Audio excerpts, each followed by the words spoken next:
हर university में 2026 का exam start हो चुका है और जो भी हमारे बच्चे बीए के फर्स्ट ईयर के फर्स्ट सेमेस्टर में हिंदी साहित्य या हिंदी काव्य पढ़ रहे हैं, आज का ये वीडियो उनके लिए बहुत इम्पोर्टेंट होने वाला है।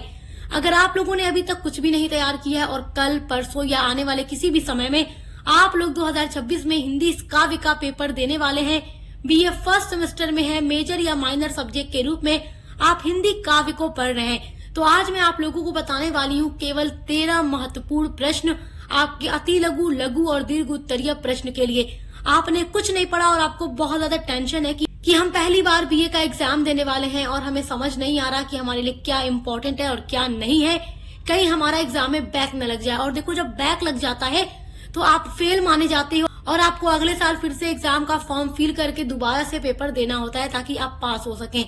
तो इसलिए ये वीडियो आपके लिए बहुत इम्पोर्टेंट है। अगर आप बैक से बचना चाहते हैं तो केवल 13 प्रश्न आपको बताऊंगी, वही आप लोगों को तैयार करना है। तो चलिए वीडियो को स्टार्ट करते हैं। आपका पहला वेरी इंपॉर्टेंट क्वेश्चन है, निर्गुण भक्ति काव्यधारा के किन्हीं 2 कवियों के नाम लिखिए। तो आप निर्गुण भक्ति काव्यधारा के कवियों के नाम तैयार कर लीजिएगा। आपका दूसरा वेरी इंपॉर्टेंट क्वेश्चन है, प्रमुख सूफी कवियों के नाम लिखिए। तो उनके बारे में आप डिटेल में पढ़कर जाइएगा, क्योंकि यहाँ से अति लघु या लघु दीर्घ सभी में प्रश्न बन सकता है। आपका तीसरा वेरी इंपॉर्टेंट क्वेश्चन है, किस कवि को वाणी का डिटेक्टर कहा गया है। तो ये प्रश्न भी आपके लिए वेरी इंपॉर्टेंट है। देखिए, हम फटाफट से इंपॉर्टेंट क्वेश्चंस को देखकर आगे बढ़ेंगे। चौथा वेरी इंपॉर्टेंट क्वेश्चन है, सूरदास की भक्ति भावना पर प्रकाश डालिए। और ये आपसे लॉन्ग में पूछेगा कि सूरदास की भक्ति भावना क्या है, उस पर प्रकाश डालिए। तो आपको डिटेल में पूरा अपना आंसर लिखना होगा। आपका देखिए अगला इम्पोर्टेंट क्वेश्चन है, सूरदास का वात्सल्य वर्णन हिंदी साहित्य की अमूल्य निधि है, सतर्क उत्तर दीजिए। तो ये प्रश्न बहुत इंपॉर्टेंट है और कई सालों से ये बीए के एग्जाम में रिपीट हो रहा है। तो ये सारे क्वेश्चंस रिपीटेड क्वेश्चंस हैं और जो रिपीटेड क्वेश्चंस होते हैं वो हर बार आने की पूरी संभावना होती है। तो ये सारे प्रश्न आपके लिए इम्पोर्टेंट हैं। अगला क्वेश्चन फटाफट देखिए, प्रगतिवाद की प्रमुख प्रवृत्तियों पर प्रकाश डालिए। ये सब कुछ लॉन्ग में आपसे पूछेगा।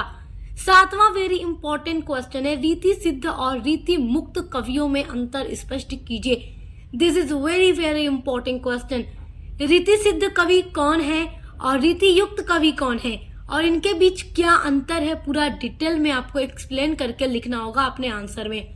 ये प्रश्न बहुत ही इम्पोर्टेंट है आपके लिए। आपका 8वां वेरी इम्पोर्टेंट क्वेश्चन है, तुलसीदास के जीवन का संक्षिप्त परिचय दीजिए। यानी कि तुलसीदास का जीवन परिचय आपको पढ़ना है, इनकी रचनाओं के बारे में पढ़ना है।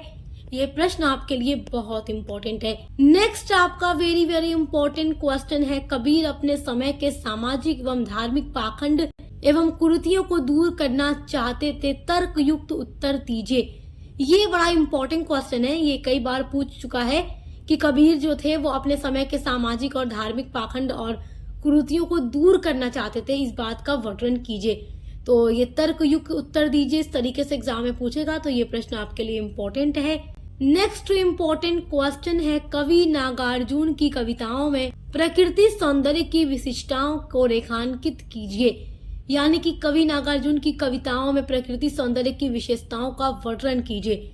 ये प्रश्न इम्पोर्टेंट है। उसके अलावा देखिए, नेक्स्ट इम्पोर्टेंट क्वेश्चन है, हिंदी साहित्योतिहास लेखन की परंपरा पर प्रकाश डालिए। नेक्स्ट क्वेश्चन है, आ गया की काव्यगत विशेषताओं पर प्रकाश डालिए। और 13वां इम्पोर्टेंट क्वेश्चन है, प्रसंग व्याख्या। यानी कि संदर्भ, प्रसंग और व्याख्या करने के लिए भी एग्जाम में आता है। तो आपके सिलेबस में जो चीजें दी गई हैं आप उनको तैयार रखिएगा, वहीं से आपसे व्याख्या करने के लिए आएगा।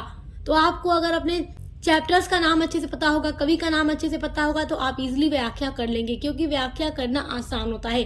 तो केवल ये 13 प्रश्न आपको तैयार रखने हैं अपने एग्जाम के लिए। अगर आपने कुछ नहीं पढ़ा है और आप चाहते हैं कि हमें सिर्फ वही पता चल जाए जो पढ़ के हम पास हो जाएं, तो आपके लिए ये वीडियो इम्पोर्टेंट है। आप इसको तैयार कीजिए। Best of luck. हम मिलते हैं अगली वीडियो के साथ।